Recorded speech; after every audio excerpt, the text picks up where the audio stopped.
নমস্কাৰ, এই মুহূৰ্তত জনাবলৈ লৈছোঁ এটা ব্ৰেকিং নিউজ। বহু বেছি ঠাণ্ডা পৰাৰ বাবে অসমত গুড মৰ্ণিঙৰ সময়সীমা বৃদ্ধি কৰি দিয়া হৈছে। ইতিমধ্যে কেবিনেটতে গুৰুত্বপূৰ্ণ সিদ্ধান্ত গ্ৰহণ কৰা হৈছে। কেবিনেটত সিদ্ধান্ত গ্ৰহণ কৰা হৈছে গুড মৰ্ণিঙৰ সময় দিনৰ 12 বজাৰ পৰা বৃদ্ধি কৰি 2 বজালৈ ৰখাৰ সিদ্ধান্ত গ্ৰহণ কৰিছে কেবিনেটত। ৰাতিপুৱা 9 বজাত কম্বলৰ তলৰ পৰা ওলালে ঠাণ্ডা পানীৰে গা ধুলে 5 লাখ টকালৈ জৰিমনা ভৰিব লাগিব বুলি কেবিনেটত সিদ্ধান্ত গ্ৰহণ কৰে ৰাজ্য চৰকাৰে।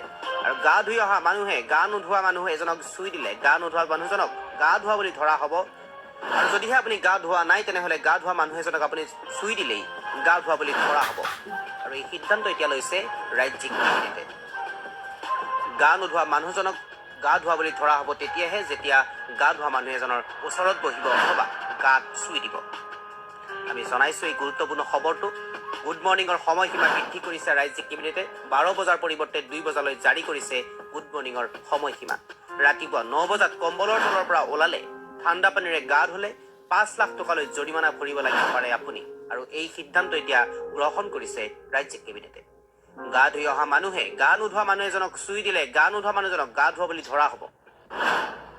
এই সিদ্ধান্ত লৈছে এতিয়া ৰাজ্যিক কেবিনেটত। আৰু যদিহে এইসমূহ নীতি নিয়ম আপুনি পালন নকৰে তেনেহ'লে আপুনি হয়তো যাব লাগিব কাৰাগাৰলৈ। আৰু এই সিদ্ধান্ত এতিয়া কেবিনেটত লোৱা হৈছে। আৰু এই সিদ্ধান্ত যদিহে আপুনি নামানে আপুনি যাব লাগিব পাৰে কাৰাগাৰলৈ। তো হেল্ল' গাইছ, মানে ভিডিঅ'টো শেষলৈকে চোৱাৰ বাবে ধন্যবাদ। আৰু ভিডিঅ'টো চাই কেনেকুৱা পালে কমেণ্ট এটা কৰি জনাব। আৰু ছাবস্ক্ৰাইবটো কৰি থৈ যাব, তো তেতিয়াহে উৎসাহ পাম। আৰু লাইক এটাটো কমেণ্ট এটা কৰিবলৈ কেতিয়াও নাপাহৰিব। যিমান পাৰে সিমান শ্বেয়াৰ কৰিব, তেতিয়াহে আমি উৎসাহ পালে ভিডিঅ'বোৰ আৰু বনাবলৈ চেষ্টা কৰিম। তো শেষলৈকে চোৱাৰ বাবে আপোনাক ধন্যবাদ জনাইছোঁ। Thank U.